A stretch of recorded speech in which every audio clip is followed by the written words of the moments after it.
कृष्णदेव राय नामक एक महान राजा थे। उनके महान मंत्रियों में से एक थे तेनालीराम। अत्यंत बुद्धिमान होने के बावजूद वे मजाक के माध्यम से सब कुछ सिखाने में विश्वास रखते थे, इसलिए उन्हें विकट कवि कहा जाता था।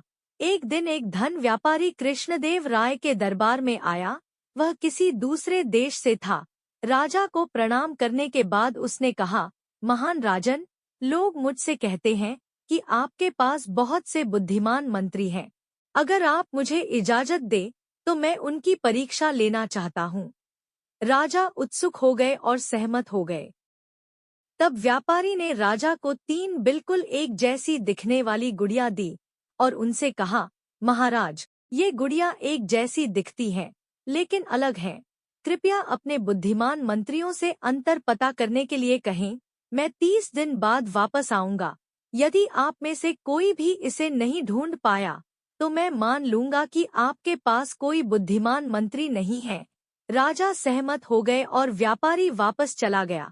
तब राजा ने तेनालीराम को छोड़कर अपने सभी मंत्रियों को बुलाया। जब तेनालीराम आए तो उन्होंने गुड़िया देते हुए कहा, राम, मैंने पहले परेशानी नहीं उठाई क्योंकि मुझे लगा कि यह बहुत सरल होगा, लेकिन अभी तक उनमें से कोई भी अंतर नहीं पता कर पाया है। मैंने भी कोशिश की और मैं भी अंतर नहीं पता कर पाया। हमारे देश का गौरव अब आप पर निर्भर है।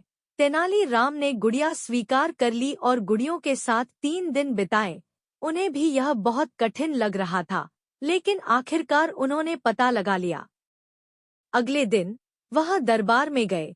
उस दिन व्यापारी भी आया था। तब तेनालीराम ने उनसे कहा, ये गुड़िया अलग अलग हैं। एक बहुत अच्छी है, दूसरी मध्यम और तीसरी खराब। व्यापारी, राजा और अन्य सभी मंत्रियों ने पूछा, कौन सी है? तब तेनालीराम ने उन्हें गुड़ियों के कानों में एक छोटा सा छेद दिखाया।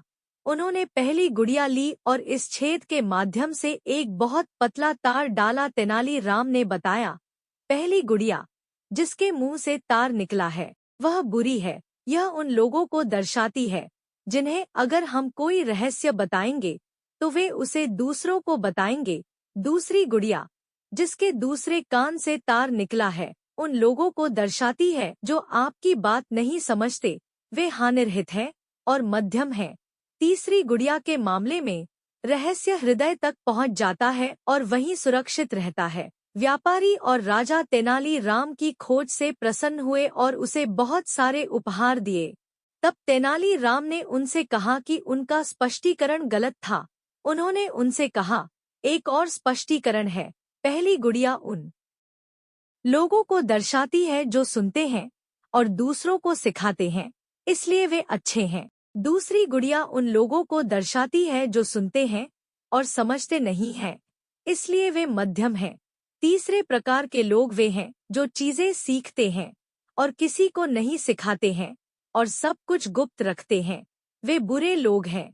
यह वर्णन सुनकर व्यापारी कहता है, तेनालीराम तुम्हारे बारे में जितना सुना था तुम उससे भी कहीं अधिक बुद्धिमान हो। व्यापारी महाराज कृष्णदेव राय से विदा लेकर चला जाता है। इस तरह तेनालीराम के कारण राज्य का सम्मान व्यापारी के सामने बच जाता है।